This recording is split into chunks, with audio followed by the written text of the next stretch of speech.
All right, Photoshop students, we are at the bottom of page 144 of this exercise, and we're going to be using the dodge and sponge tools to make some few more corrections to our image of our model. So what we're going to do now is we're going to go over to our tools panel, and we're going to select the dodge tool, which the dodge tool can be confusing. It looks a little bit like the zoom tool, but it's not. So it's basically the darkened in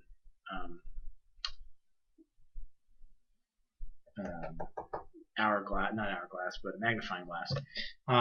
So we're going to change the brush size to 65. Mine is already set there. And we're going to change the exposure to about 30%. Mine's 31, but that'll work. So it doesn't have to be exact. And we're going to change the we're going to change this to midtones because we want to be affecting just the midtones and the levels here. And this is a very, very subtle exercise we're going to be doing here. We're just going to go underneath the shadows of the eyes to kind of lighten them up. So it doesn't look like we're going to be making many differences here. And you only need to go over these maybe once or twice, but you will see a few differences here because, again, all we're doing is lightening up those midtones under the eyes. And that's pretty much it for that step. Now we're going to go back to the same area. We're going to choose the sponge tool, and we're going to change the brush size to 35, and the hardness needs to be set to 0 in this exercise, and the mode is going to be in saturate. Flow is 50%. And here we're basically just going to go over the irises to kind of increase the actual intensity, if you will, of the irises. So very subtle changes. Only need to go over it maybe a few times.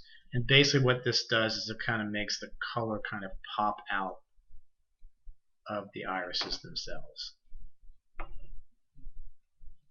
Don't want to do too much because then you'll make her look like an alien. I may have done a little too much on this side, but I'm going to leave it like that for lack of time in this video.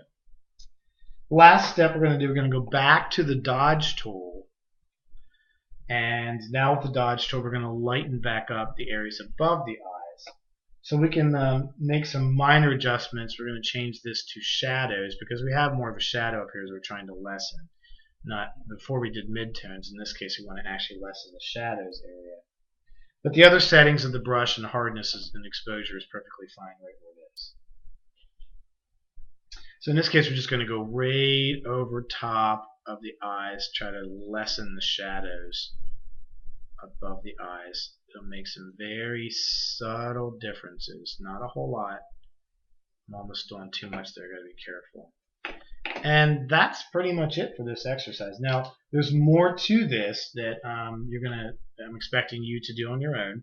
If you turn over to page 146, you'll be doing some things with adjusting skin tone, and then there's some things with surface blur.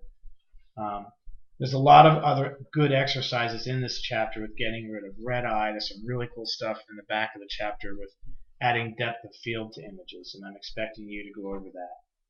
So if you have any questions, feel free to email me, and I'll be posting these videos here shortly.